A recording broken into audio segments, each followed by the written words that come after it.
Welcome back to the UMR podcast. I am one of your hosts, Jessie B.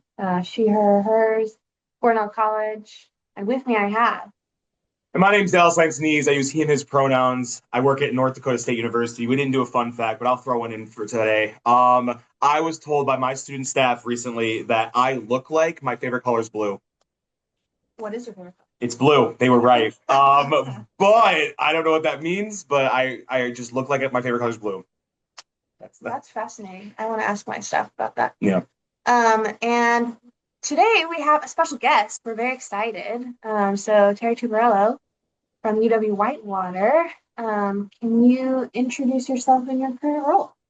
Sure. So as you said, Terry Tumbarello, I currently work at University of Wisconsin-Whitewater, and I serve as the executive director of university housing.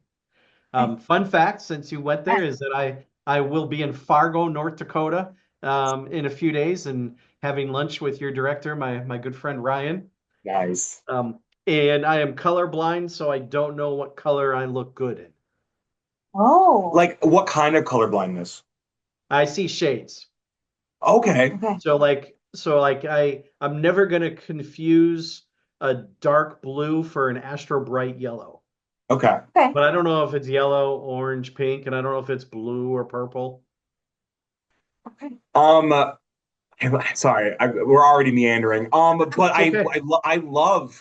I'm fascinated, and this is such a weird fascination. I'm fascinated by color blindness. If you didn't, people didn't know, I actually am. I think this has been mentioned. So another question that I have, and then we can move past it. So sorry. You're wearing a white shirt. But I like, do you have, or have you had, or do you just like dress however you want, or have you had someone be like, those colors go good in your outfit, or do you just kind of like If I don't match, that means my wife is mad at me. sick? Okay. Love it. Okay. Awesome. Good to know. Yeah.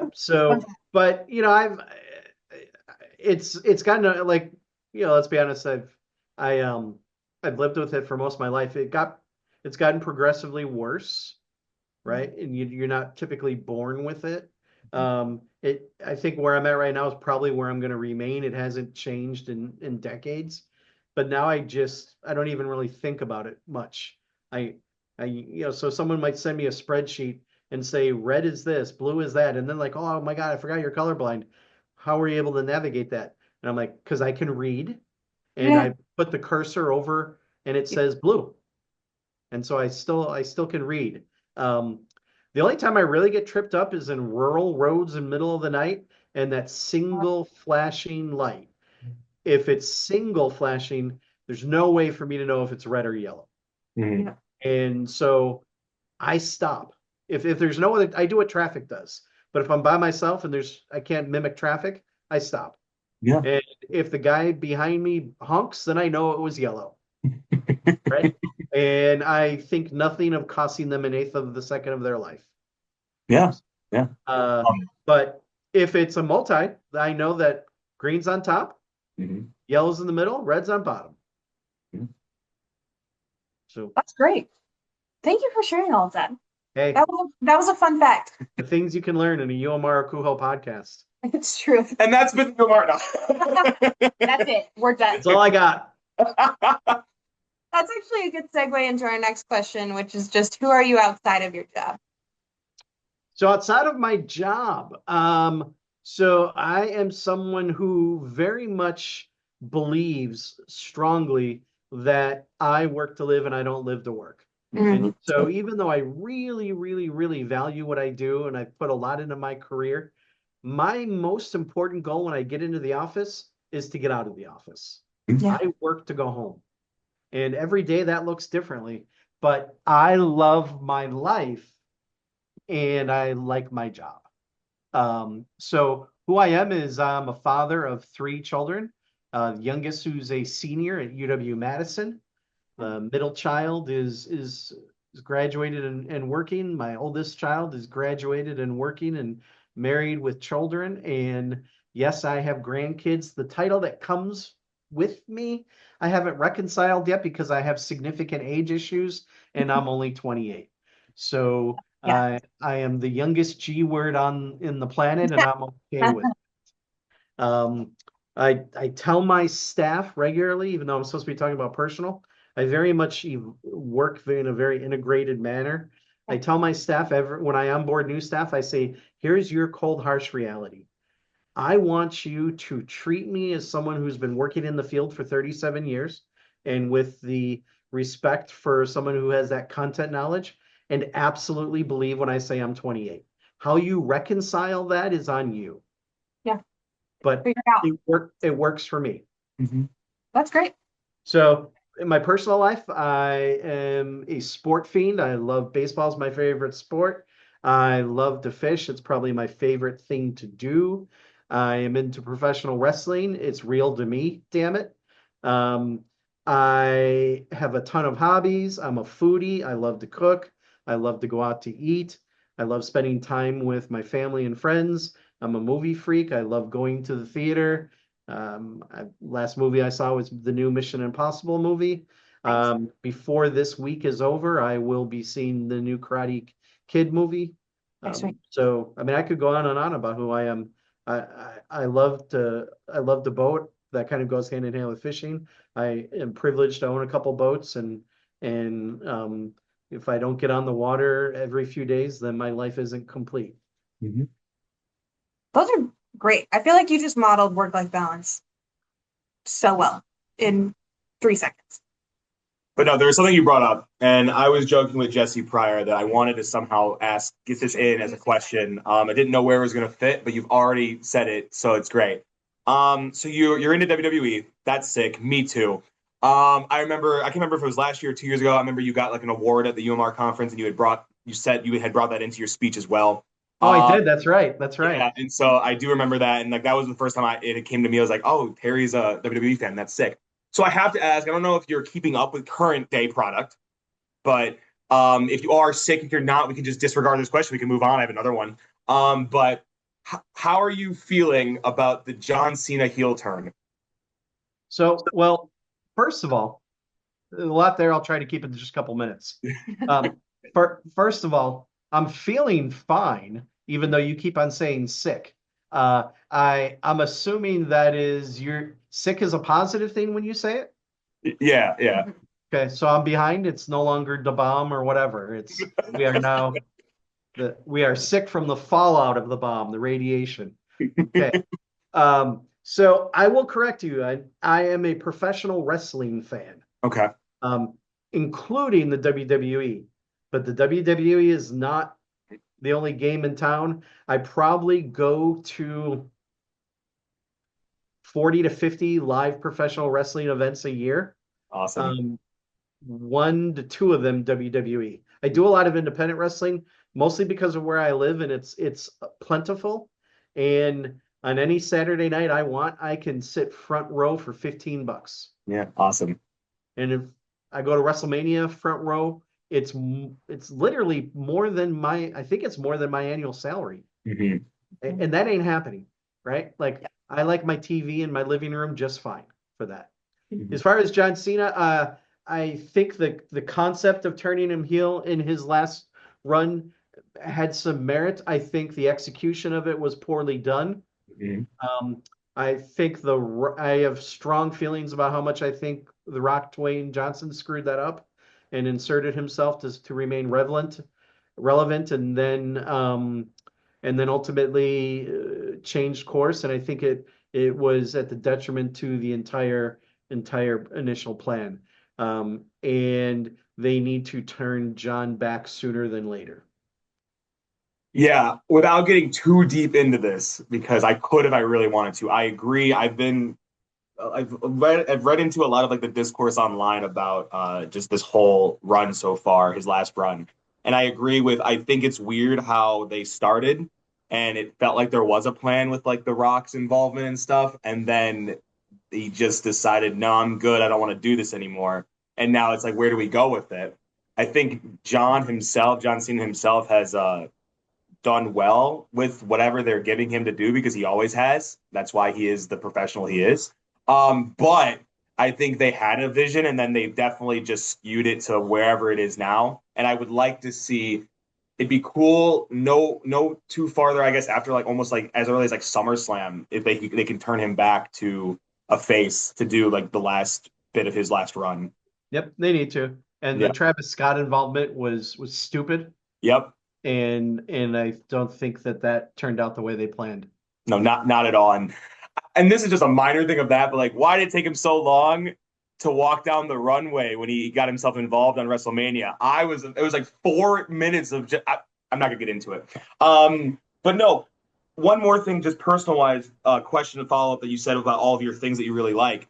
You talked about the first thing you brought up was like baseball. You never said like a specific team or maybe player that you're really interested in. I'm just curious of like, what's your favorite team? Who's your favorite player? Things like that. Yeah. Yeah, I mean that's another quarter in the jukebox as far as getting me going, and you wanted to be done by 2 o'clock, I understand. The favorite team is Chicago Cubs. I'm a Chicago Italian, born and raised, and strong Cub fan. Growing up, my grandparents lived in Wrigleyville, and had my grandpa had season tickets my whole life until he passed. So very much a fan of the Cubs. Favorite baseball player of all time is Johnny Bench, and that's because I was a catcher, and there wasn't a better catcher, never will be, never hasn't been since. I'm also a big Pete Rose fan.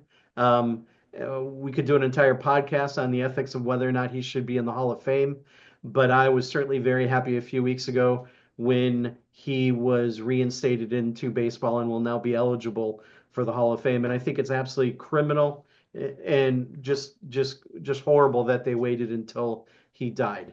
But we could probably do a session on ethics about that. So not nominating him for the Hall of Ethics, but certainly for the stats that he earned drug free. Yeah, yeah. Awesome. Thank you so much for sharing and indulging me a little bit because I just had Sure. follow-up questions. Yeah.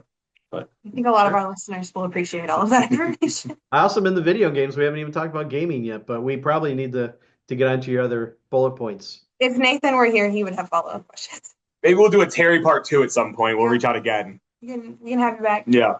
Midnight. Yeah, exactly. The after hours one. Yes. Yep. Yes. If you want to get into the next one. Cool. So next set of questions is just kind of tell us about your higher ed story. How'd you get into the field, and what's kind of your timeline of different positions and institutions? Sure. So, like the vast majority of us, I didn't go off to college to have a career in higher ed or student affairs or specifically housing and residence life. I went to college to become an attorney and to then become the attorney for our family's business. And that never happened. Early on, my freshman year, I got involved into Hall Council and RHA and formed a really good relationship with our RA and decided early on I wanted to be an RA and was hired to be an RA my freshman year and did the gig for 4 years because I was on the 5-year plan as I changed my major once and then changed it back. I was a finance major and a pre-law minor back when they actually did that. I don't know if they do that anymore, but that was a different century. I love being an RA, and early on into being an RA, I decided I wanted to be an assistant complex director. And so I went to grad school. I did both my undergrad and grad at Eastern Illinois University. And that was after doing the full-blown OPE search. I ended up staying at my alma mater because they offered to me. And that was back when OPE was extremely large and there was routinely 5 candidates for every opening. And very much a hiring field, right? An employer's field. And everything was done over hard mail. If you got the listing in the mail because this is pre-internet, and if you wanted to reach out to a school for an interview, you typed a letter and got a copy of your resume, folded up, put a stamp on it, and then you waited for them to respond, which was a few weeks, right? Today's candidate, probably doesn't like waiting 3 hours for a response. So then after graduation, I did another national search through the placement exchanges, ended up getting a live-in position full-time at a small school in Illinois called Illinois College in Jacksonville, Illinois. And I went from going from a mid-sized regional school in which the residence hall that I was an RA in for 4 years was the capacity and had more residents than the total enrollment of my new campus. So I really went to a very, very different type of school, but loved it because I learned so many different things. You're able to wear so many different hats when you are when you're at a small school. And I had some opportunities both at Eastern and at Illinois College that just don't exist anymore. So, for example, back in the 80s, there was a federal requirement that every campus had to have an AIDS office. And AIDS was very much a buzz concern. And so one of my I held the dual grad assistantship, and one of my grad assistantship responsibilities was being the assistant coordinator to the AIDS office. And you don't even have those anymore. When I was at Illinois College, I was a full-time complex director, but I also was the coordinator for alcohol. I was the alcohol and drug information coordinator because drinking was far more prevalent than it is today. Then I did another national search and ended up at UW Whitewater. I said in my interview I was going to be there 1 to 2 years tops. Um, and my premise was I knew if I wanted to move up in the field, I needed to get back to a larger institution. So I was going to go do their live-in position for 1 to 2 years and then do another job search and leave. And that was 28 years ago.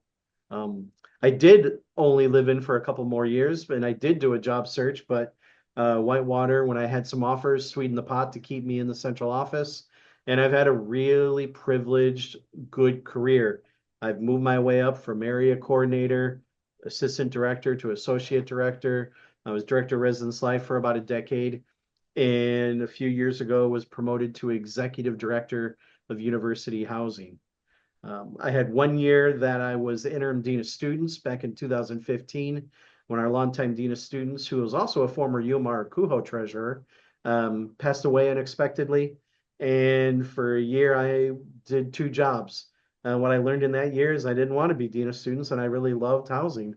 And so I was happy to go back full time to my permanent position. So that's kind of my professional journey, other than I think, let's see, how did I get into the field? What's my timeline? I think I covered most of that. Yeah. Let me talk a little bit about my UMR career. Yeah. I started in UMR-ACUHO when I got to Whitewater. Previously, I was involved in GLUCUHO when I was in Illinois. But I started my UMR career on the programming committee. Did that for a year and frankly didn't like it. The committee was a little big for me. In my personal life, I'm an introvert and I am naturally shy. Now, people who interact with me in conferences might not recognize what I just described. I've learned that that doesn't work for me in those settings, and so I can play a different role. But then at some point, I go back to my hotel room and I get my introvert on. The in UMR, I was on a few different committees, and then one day the current president, not the current, but the then president, called me and said, "We had someone resign from being chair of the exhibits committee, and we want you to step into that." And I said, "I don't know anything about the exhibits committee. I'm not your guy." And long story short, they talked me into it, and it was an incredibly good career move for me. My, that was in 2003 or four. And here in 2025, I am still heavily involved in the exhibits committee, serving as the liaison to the executive committee. I loved running the exhibits committee. I was in it in a good time when a lot of our companies were very financially successful and we were able to really grow the program. And that's when I started dabbling in corporate sponsorship, which has become another career for me in UMR. When I was done I did 2 terms as the exhibits committee. I then, I knew I wanted to be treasurer, but the treasurer had 1 more year before their position was up. So I went for a year and chaired what was then membership involvement committee. Doesn't it's evolved to something different now. Then I ran for treasurer, was treasurer. I love being treasurer. I learned more about UMR-ACUHO as treasurer than any other role I've ever had. I probably also worked the hardest when I was the treasurer. Back then, I was also the webmaster for our very first website, which is kind of funny because today I'm probably the most technologically unadvanced person on the executive committee, but at one point I was our webmaster. Then I ran for president, and so I did the 3 years of president-elect, vice president, president, past president, and then I thought I was going to cycle off the leadership team. I'd been on it for a number of years consecutively, but they created the corporate partners position, and about 3 weeks after I thought I was done for at least a while, I was asked to fill that role, and I did that for a 3-year term. Then at that point, I'd been on the executive leadership team for 14 consecutive years, and it was time to move on. And I passed it off to others and remained involved in UMR here and there. I was on I think, a self-study committee. I co-chaired the $50,000 fundraising campaign on the 50th birthday, and we exceeded that significantly. We exceeded that goal. And then COVID hit, and a couple of years post-COVID, UMR had some rough times financially recovering from that. And leadership at the time asked me if I would return to the corporate partners role and help UMR get in the black, and I was honored to do that. I said when I left, I'm not going to knock on your door ever again, but I'll always answer the phone. And that's kind of how I operate. And so when needed, you can take me off the shelf and dust me off, and I'm going to come in and deliver whatever you ask me to deliver. But then it'll be time for me to go back on the shelf and create opportunities for others. So that is my higher ed story and my UMR story. That was great. And all of that, by the way, is the reason that we kept hearing, like, you got to have Terry on the podcast. Like, Terry, if you're gonna talk to anyone, Terry needs to be on the podcast. Because everybody, knows you, loves you, appreciates what you do. Yeah, you've done a few things as you've explained. But no, I have to ask because I didn't know that you went to Eastern Illinois for your undergrad and then also grad. Because I also went to Eastern Illinois University for my undergrad. Are So you I just kidding me? no, I'm literally not. I went there. I went there initially because my favorite math teacher in high school went. Because I initially went to school to be a math teacher, and I'm currently teaching math, and so it all worked out. But I have a quick question, just like what halls? That's sick. I wish I was in my office because I would show you things that I also have, but I'm sadly not. But no, what halls were you like as like a resident and then like as an RA and stuff? Like where were you on campus? Yeah, I have a whole eastern corner that I probably could move my camera over there, but I won't. But Eastern is dear to my heart. I spent 7 years there in undergrad, grad. I was for 5 years in Carmen Hall. Okay. And then I was in International House, which when you were there was probably called 9th Street Hall. Okay. Yep. Yep. So I spent a lot of time in the largest residence hall on campus, and then 2 years in the smallest residence hall on campus. Yeah. So kind of best of both worlds there. I'm privileged to go back to EIU every year and speak at their end of the year RA banquet. They bring me back because I give an award, a scholarship for one of my mentors that has since passed. And when that happened, I created and endowed a scholarship in their name. And his family has honored me by asking me to come back and tell a couple stories about him and give that award every year. So, and I have a lot of close friends that I was on RAs. We were on the same RA staff that are still there. So it's really incredible. That's awesome. Thank you so much for sharing that just more in depth, just part of that your life there because it was was another similarity. Yeah, but if you were there, Jody Stone and I were RAs together. That's awesome. I love Jody. No, that's awesome. That's so cool to hear. No, talked to him last week. Yeah, that's awesome. Wow, I love that. All right, what else? Yeah. Favorite parts of the many jobs and positions that you've had? So favorite parts. I mean, how much time do we have? So I mean, let's be honest. No one stays in this field for the duration of your career if you don't enjoy it. Right. And so I would say in no particular order, although the first couple responses are probably fairly cliche, but it's true. I love working with students and staff. And, my reality is unless I'm intentional, today I spend more time with staff than students. Not that I don't interact with students. During the academic year, there isn't a day that I don't interact with a student. And during the summer, it's most days, but probably not every day. Um, I love mentoring. At this point in my career, I have hired over 400 complex director and assistant complex directors. And I'm a keep in touch person. And the ability to to track where everyone goes, keep in touch with them. Social media is wonderful for that. Um, I post a lot on social media when I have those opportunities. This morning I had a 7:15 breakfast with a former staff member that was just passing through. And so the fact that they always take the time and say, hey, you want to get a meal together, that's awesome. And I have a network of former staff that are working all over the country. And going to conferences and seeing them is just so rewarding. Um, a little more specific to Whitewater, one of the things I do is I take every RA to lunch. We have 130 RAs, but if you factor in semester transition, it's really more about 140, 143 RAs that I have lunch with. It takes me all year, but I learn so much from my RA lunches. And I think it's really important in my role for me to know what kind of experience they're having. Yeah. I know it was like when I did the gig, I did it for 4 years, but that was a different century, right? And the position has evolved so much through those times. It's evolved so much post-COVID. Yeah. So RA lunches might be my favorite thing that I do.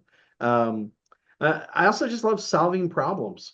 One of my things I live by is everything is figure outable. So a lot of the what I'll call younger or less experienced staff come in here and they'll say, I got a big problem. It's a whole thing, right? And when I hear it's figure outable, right?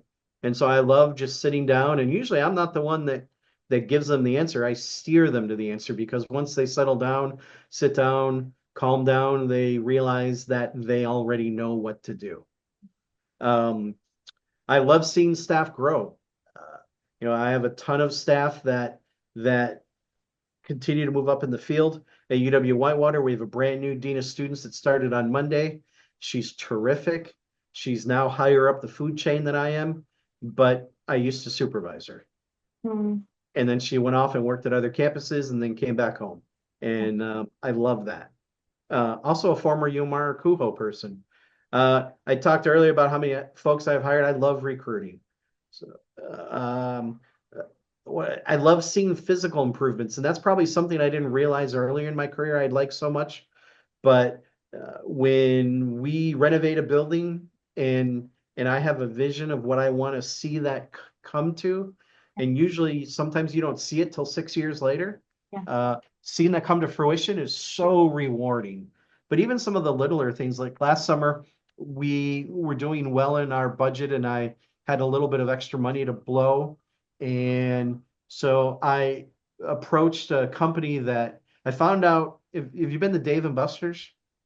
Yes. So I found out where Dave and Buster's buy their football and basketball games. Okay. And I contacted them and I had them customized to UW Whitewater using Warhawk logos and all that. And I had to work through athletics to get all the permissions. They created a bunch of basketball and football games centered around our teams. And I put them into our residence halls, and students love them. Yeah. Walking around and seeing students play, or the chancellor's done a couple photo ops with that. It's pretty cool to see those things come, so ideas and concepts come to actuality. Um, so it's in a nutshell, it's some of my favorite parts. I also love teaching. For many years, I taught a new student seminar. This last year, I taught in our grad program. I taught higher education law, and I didn't know how much I'd love it, but I frickin' loved it. It was probably my most rewarding job experience post-COVID. So, and and back to the beginning of my story, it's something I left out, but I think I always like to tell the story. Yeah, obviously I ended up doing this and not becoming an attorney. And as I got deeper into my law classes, it was clear to me that if you live the life of an attorney, you have to work really long hours. It's not always family friendly. You have to constantly stay current of case law, but you make a lot of money. So I decided that wasn't for me, and I chose a different career and a different career path where times I might work a lot of hours. Sometimes it wasn't always family friendly, although I think it can be led to be that way. Mm. Have to say current of current case law, and 3 out of 4 ain't bad. 3 out of 4 ain't bad. But yeah, you brought up your love for and ability to mentoring, and I think that's a great segue into just the next question that we had for you, of just like what advice do you have for like younger professionals in our field? Yeah, I think that's a great question. And I want to start my answer with I still very much believe at my core that this is a very rewarding and good career path. Higher ed's got a PR problem. I think higher ed's entering a recession. I might leave some of that for my soapbox if there's time at the end. But I don't flippantly recruit people in this field just because I need to fill positions. I believe it's a family-friendly profession if you have the right supervisors. Yep. I believe it's still rewarding. I believe it can still complete it at 40 hours. I don't tolerate my living staff working more than 40 hours a week. And while I will never be in a tax bracket that the current administration will give me tax breaks, I do make enough money to pay my bills and buy my toys. And I have toys. And so and this is a good segue, my first advice is save your money, um, especially live-in staff, right? If you break it down, and I know everybody's different, your pay structures are different, your personal obligations might differ, but most of you have more disposable income than you will have for a long time. You just don't believe that you do. But you're not paying rent, you're not paying a mortgage, so start paying it to yourself. And create a program in which every month you pay what the rent would be or a close amount and put it in an interest-bearing account and don't touch it. If you do a live-in position for 5 years and you put $600, which by the way is nothing, you put $600 away and you don't touch it, and you have that in an interest-bearing account, when you're ready to move off campus, you suddenly have enough of a down payment on a house that you avoid a PMI. And if you don't know what a PMI is, it's a racket that could be and should be a whole nother session. But you want to deposit on a house, you want to buy a house and not pay rent, so you have equity if possible, and you should still have enough money to even do things like buy furniture, right? So that would be my first piece of advice. Save your money. Learn. When you're starting your profession, sometimes people just don't know when to be quiet and listen. Learn, soak up, take opportunities, grow, observe. Um, Early on, get comfortable with assessment. Have assessment become as organic and as natural to you as a roommate conflict, right? Yeah. We are in a world in which we have to justify our existence. And people can have feelings about that. You can be bitter about that. You can get defensive, or you could become an expert on doing it, right? I'll let you guess which one I would suggest. Do not shy away from holding students and staff accountable. That's another skill set you have to develop early on. We have too many people who aren't willing to have those difficult conversations and then wonder why they're not successful. Right? But if you're a live-in staff member and you're not able to hold an undergraduate part-time student accountable, but you want me to promote you to a mid-level manager, it's not going to happen because you're not ready and you're going to fail. And you can't just decide once I'm in that job, I'll turn that skill on. Doesn't work that way. Sounds nice. Books might tell you you can do it. I've seen less than 5% of people who try be successful with that. You have to develop those skills and then hope you don't have to use them. Continue to leverage technology and AI in your work, but do not let it prevent you from staying critical, or excuse me, from developing critical thinking skills. Do not let it enable your brain. And let me tell a quick story. Well, actually, I have one more. Stay involved. Obviously, I'm very much a believer in being involved in our professional associations. You don't have to, right? UMR, my involvement in UMR through the years has cost me money, hasn't made me any money, other than I do think it's opened some professional opportunities for me. But that's where the investment is. The investment's been in my professional growth. So I'm going to go on another tangent before I get to my story. Why I chose to run for UMR-ACUHO treasurer back in the day is as a area coordinator supervising live-in staff, and I was our conduct officer at the time. I didn't have much of a budget. I think my budget was like $1,200 a year. Yeah. But I knew I wanted to be a director of housing someday, and right now I manage a $22 million budget. Well, I needed budget experience, and I wasn't going to get it in my job. But guess who had a budget? UMR-ACUHO had a big budget, at least big budget for me. It was about $2 million. And so I became treasurer, and I became really good at managing that budget. And so in my next interview, when I was an internal candidate and they got to the budget question, I was able to say, well, let me tell you what I've done to grow my budget skills, right? So that is how you can leverage your professional associations to develop you as a professional, right? I talked about getting outside my comfort zone, and I didn't know a thing about being an exhibitor, right? And now people all over the country cold call me and say, hey, we are thinking of buying this kind of furniture. Who would you recommend? So back to the story I was going to tell about critical thinking, and I'm gonna use this because you're a baseball guy. Um, so when I was an undergrad in college, I might have gone out with a bunch of friends and gone out to an establishment for a couple of cold beverages one night, and we were talking baseball. And somebody said, hey, back in 1977, which was about 15 years ago in this story, back in 1977, how many RBIs did George Foster have? Now, George Foster was very much a powerhouse hitter for the Cincinnati Reds in the mid-70s. Now, none of us at the table knew how many RBIs George Foster had. And the only way for us to find out was, and we brainstormed, how can we find out the answer to this question? Well, we all felt we had baseball cards back home 3-4 hours away, that if we could find the baseball card would have that information on the back. One of us thought that we might have an uncle who knew that because they were a baseball guru, but the bar we were in didn't have a payphone. And so we weren't going to be able to call them until the next day because it was after midnight. And we still didn't know if he'd know it for sure. We decided the next day we could go to the library and look it up in an encyclopedia or if there was other baseball related books. But we spent 40 minutes talking about how we could get that figure. But most importantly, we were all okay going home that night and continuing with our lives and literally not knowing how many RBIs George Foster had. 177, by the way. And today,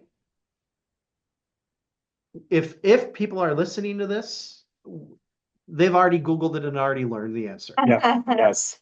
You can find the answer out faster than I can tell my story. And I would suggest that's not always a good thing, right? Because so often I deal with students and parents who are not okay with waiting for a good answer. Mm-hmm. And they don't know how to find solutions. If they can't throw it in their Google machine, they don't know how to do it.